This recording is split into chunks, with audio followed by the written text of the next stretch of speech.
Allah, bestinya kata Ani. Besti, perdebatan sengit di persidangan dari kubu Nikita dan Reza Gladys memang sulit jauh dari sorotan, di mana kubu Nikita yang dianggap kerap mempertanyakan perihal produk, namun kubu seterunya yaitu Reza Gladys justru bersikukuh perihal bully yang dialami dan diduga dilakukan oleh Nikita. Nah, atas perdebatan tersebut pun Julianus Sembiring selaku kuasa hukum Reza Gladys pun angkat bicara nih. Saat ditemui tim Ray-Ban beberapa waktu lalu, Julianus pun diduga merasa apa yang dilakukan Nikita dengan memperdebatkan perihal produk kliennya tersebut diduga bakal sia-sia. Meskipun saat sidang sebelumnya Nikita sempat membawa bukti produk Reza Gladys yang diduga berbahaya lantaran terdapat jarum suntik dan diduga dijual bebas di e-commerce.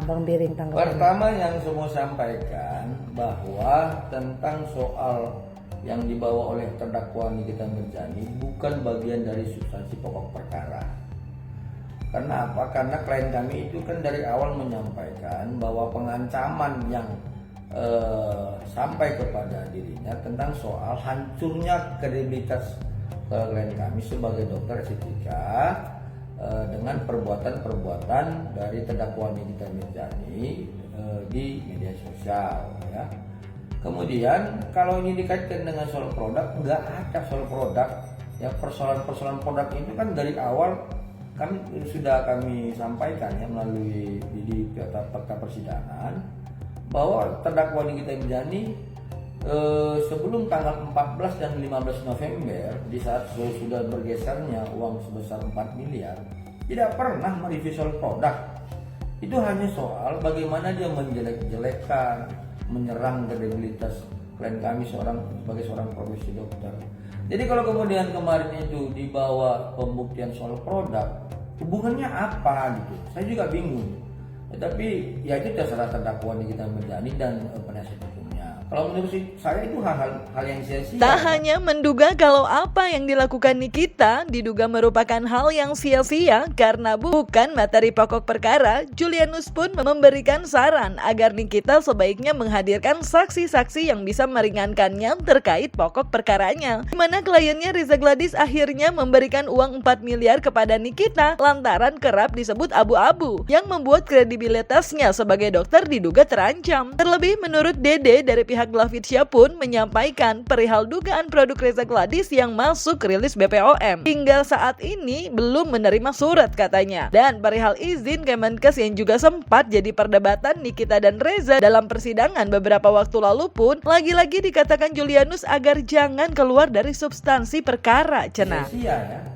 Seharusnya terdakwa Nikita Mirzani itu dan penasihat hukumnya nanti dalam agenda pembuktian dan menghadirkan saksi meringankan atau saksi adat saat dia menghadirkan saksi dan bukti-bukti yang berkaitan dengan substansi pokok perkara, bukan menggeser persoalan ini dengan masalah produk yang notabene itu kami juga belum mengerti apa maksudnya gitu, seperti itu. Oke. Seperti ini, Badan mau merilis di sosmed IG-nya BPOM bahwa produknya Glavitsya termasuk dalam kategori produk yang berbahaya. Tapi dari pihak BPOM itu sendiri menginformasikan melalui surat atau lisan sampai dengan sekarang itu sama sekali belum ada. Gitu. Dan saya pastikan juga bahwa Glavitsya ini memproduksi produk sesuai dengan regulasi yang ada. Dari regulasi daerah, dari regulasi provinsi, ataupun dari regulasi pusat, kita penuhi apa yang menjadi peraturan yang sudah ditetapkan untuk membuat produk. BPOM itu tidak ada tulis BPOM, karena memang itu nama treatment. Nah, terus kemudian setelah itu kalau misalkan tadi pertanyaannya, mungkin bisa dijelasin nggak sih untuk izin Kemenkes sendiri? Ya, jadi begini, Kemenkes itu jadi menjadi sebuah isu yang kami juga belum paham. Karena kalau berbicara soal tentang produk yang menjadi domainnya Badan POM, itu harus berbicara tentang substansinya sekian farmasi. Ya kalau kita berbicara masalah izin Kemenkes itu pasti berkaitan dengan Alkes. Ya itu udah jelas ketentuannya dalam pasal 138 di ayat 2 dan ayat 3 17 tahun 2023 dibedain ya. sidang farmasi dan alkesnya. Kalau sidang farmasi sudah pasti mengacu kepada izin edar. Kalau tentang kosmetikanya itu berkaitan dengan peraturan Badan POM nomor 21 tahun 2022. Tapi kalau Kemenkesnya itu bisa tentang alkesnya, bisa tentang soal konsilnya, tentang soal STRD dan sebagainya, tentang tenaga medis dan tenaga kesehatan. Nah, jadi jangan salah memberikan suatu hal-hal yang tidak berkaitan dengan substansi pokok perkara. Di sisi lain, Besti bicara soal dugaan bully sendiri. Dalam podcastnya bersama Denny Sumargo, Reza Gladys yang kini kerap membawa cermin pun disebut Fitri merupakan efek dari Reza yang kena mental. Dan Reza Gladys pun menyampaikan bahwa ia pun sempat ke psikiater untuk dugaan bully yang telah ia alami. Sementara itu di sisi lain, Bella Sembiring dalam video yang beredar di sosial media diduga menyindir Fitri Salhuteru yang menyebut Reza membawa cermin kemana-mana adalah akibat ia kena mental. Karena ia pun ternyata suka membawa cermin kemana-mana sehingga membuatnya kaget kalau hal tersebut ternyata karena kena mental. Kenapa nih? Maaf. Oh, mau rapiin? Oh iya. Iya, rapiin dulu, rapiin. Bentar ya, Kak. Iya, sayang. Kamu cakep kok, aman. Orang lain. Cuma kepotong gue gara-gara ngerapiin. Maaf. Iya. Aman.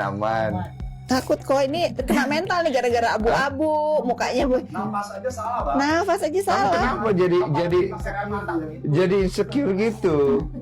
Nggak tahu. Hah? Ya sudah itu dampak bullying loh. Separah itu pengaruhnya ke mental. Aku setiap ketemu sama orang di mall dimanapun orang ngeliatin muka aku nggak abu-abu kok, terus dia balik lagi sampai 3 kali dia balik. Oh, makanya kamu kalau itu dikit kamu langsung ngaca gitu. Dia kemana-mana bawa kaca sekarang. Itu Karena- yang bikin aku sedih loh. Oh. Itu tuh benar-benar, dan kacanya itu bukan kaca bedak kayak kita, kaca gede kok. Iya, untuk ngelihat mukanya Ya. apakah dia berubah abu-abu atau mungkin apa bagaimana gitu maksudnya kan? Ya. Kamu udah ke psikiater belum? Udah, Apa kata psikiater? ya obatin. Ada gangguan? Iya, Gangguan yang disebabkan oleh ya banyak psikis. psikis. Terus Oke. jadi gampang gelisah, nggak bisa tidur, segala macem. Oh. Baru tahu aku, geng. Selama ini aku kemana-mana bawa kaca di tasku, berarti aku kena mental. Siapapun kalian yang bawa kaca, mau itu kaca besar, kaca kecil, apalah itu, pokoknya kalian mau kena mental. Tuh kali aku denger cakap kakak itu ngantuk aku, jadinya tidur dulu aku ya. Reja, kok dokter, omongan orang kok salah, orang lagi ngobrol kok salah, tiba-tiba kok berkaca. Udah berobat belum? Tak hanya perihal cermin akibat kena mental yang jadi sorotan Bella Sembiring. Dalam unggahan video di akun TikToknya bahkan diduga Bella Sembiring pun menyebut kalau Reza melestarikan Miss Gossip yang diduga menurut Bella kerap membuat sidang ricuh. Selain itu, Bella yang sebelumnya juga mempertanyakan perihal pembatasan atas rekaman suara yang tak diputar pun kembali menyampaikan rasa herannya perihal rekaman yang dimiliki Niki kembali ditolak untuk diputar, Besti. Dan perihal rekaman sendiri yang belum juga diputar, Fitri Salhuteru dalam video yang beredar di sosial media menghimbau agar publik tidak tergiring perihal rekaman suara yang beredar. Ia pun memastikan kalau Reza Gladys tidak ada urusannya, Cena. Dokter Reza Gladys yang terhormat, ya. Tadi Reza bilang apa? Aku baru dengar di podcastnya Denso. Untuk pendukungnya Niki, jangan membuli, jangan bawa orang tua. Dokter Reza lupa. Dokter Reza pelihara loh. Dokter Reza lestarikan loh. Dokter Reza itu memelihara, melestarikan Miss Gossip. Dikasih antar jemput menggunakan mobil kantor. Iya kan, ke pengadilan. Aku nengok loh, kan aku lihat. Pakai mobil kantor Anda. Iya kan?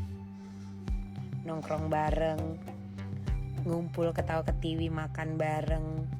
Anda saja memelihara seorang Miss Gossip yang dimana dia jelas-jelas menghina, menuduh ibu dari Nikita.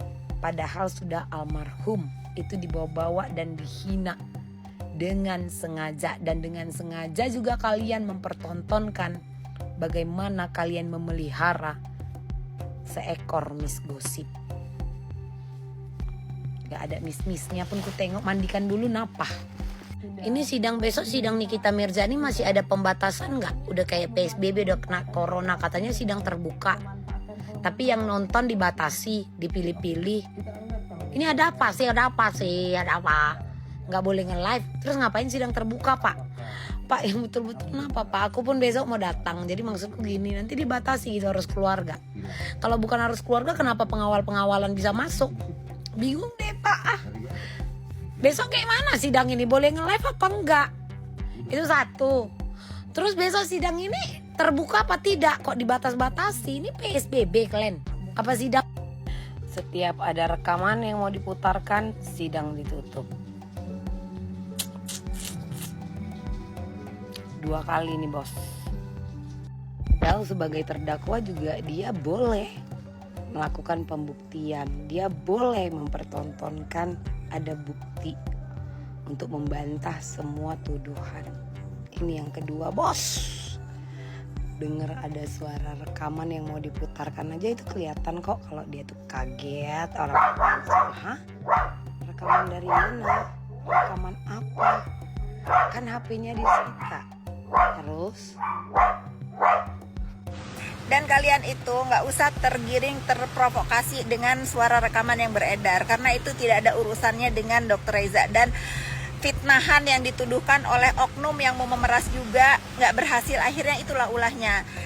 Dr. Reza, aku tanya tadi apakah dia akan klarifikasi, dia bilang nggak mau, karena akan langsung membawa ini ke ranah hukum. Dan aku mendukung dan insya Allah aku akan bersaksi. Kenapa ini bisa terjadi? Ancaman apa yang diberikan oleh yang menyebar, yang memberikan kepada kubu sebelah itu ya. Nantikan saja teman-teman semua. Ini kita harus berantas premanisme di dunia maya ini. Ngeri, sangat mengerikan. Karena bukan hanya dilakukan oleh terdakwa, sudah banyak yang follow. Salah satunya itu yang punya rekaman rekayasa. Ngeri.